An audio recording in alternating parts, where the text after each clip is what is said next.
Hello, this is a quick step-by-step guide put together by Ann and Ali, to show you how you can set up and use NGROK tunneling service on your Linux machine, specifically Kali Linux. So the first step is to open up your browser, and head to ngrok.com.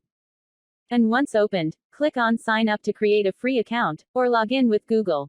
Next, from your dashboard, click on Download for Linux, and wait until NGROK's archived file downloads. Once done, open it up with your archive manager, and extract this file anywhere in your system. I'm gonna go ahead and extract it to my home directory. Now the final step is to connect our account with NGROK, using our auth token. So to do it, open up your dashboard once again, and click on your auth token. Then copy your auth token and open up a terminal. Now type in the following command, to save your auth token to NGROK's configuration file. And done. Now you should be able to run NGROK as a tunneling service on your Linux machine. Thanks for watching.